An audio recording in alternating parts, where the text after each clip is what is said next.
Hello dear students, Praveen Uttarardh ஸ்டூடெண்ட்டுக்கு அத்புத் ரஸ் பார்த்தோம். Second பேப்பரில் செகண்ட் கொஸ்டினுக்கான 10 மார்க்கில் 5 மார்க்குக்கு ஒரு ரஸ் கேட்குறாங்க.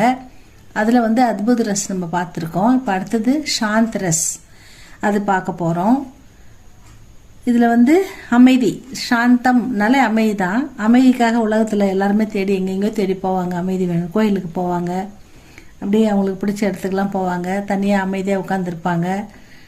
தனிமையில் அமைதி இருக்குதுன்னு சில பேர் சொல்லுவாங்க. அந்த மாதிரி அமைதியை அமைதி எப்படி கிடைக்குதுன்றதான் இந்த ரசோடைய விளக்கம். சங்சார்கி நிசார்த்தா, உலகத்தின் நிலையற்ற தன்மை. உலகத்தில் எதுவுமே நிலை கிடையாது இல்லையா? இன்னைக்கு எனக்கு சொந்தமாக இருக்கிற பொருள் நாளைக்கு இன்னொருத்தருக்கு சொந்தமாக இருக்கலாம். நம்ம எதுவுமே கொண்டு வரல, எதுவுமே கொண்டு போக போகிறதும் இல்லை அப்படின்ற நிலையற்ற தன்மை.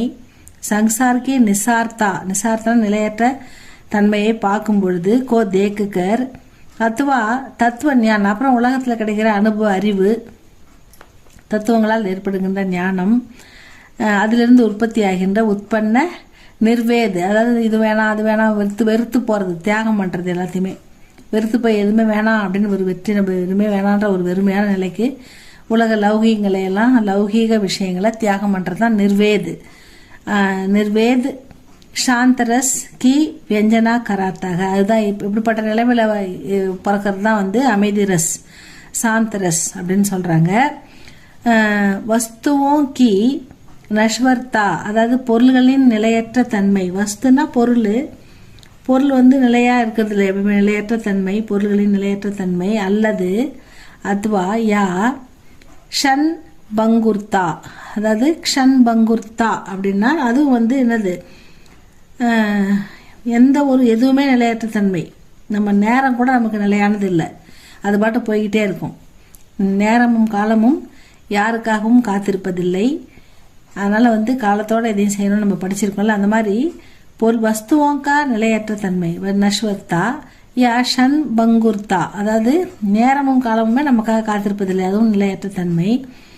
परमात्मा तत्व का बोध होने से मन को ऐसा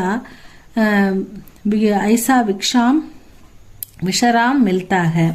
அதாவது பரமாத்மா, ஜீவாத்மா, அந்த இறைவனை உணர்பவர்கள், இறையை உணர்ந்தவர்கள், இறை மீது அன்பு செலுத்தி இறை சிந்தனையோடு இருந்து பரமாத்மா என்ன, ஜீவாத்மா என்னன்ற அந்த தத்துவத்தை உணர்ந்தவர்கள், அவங்க மனசுக்குள்ள ஏற்படுற ஒரு விதமான விரக்தி, அவங்க ஒரு தனிமையை நாடி போகிறது, அப்படி ஏற்படுற ஒரு அமைதி.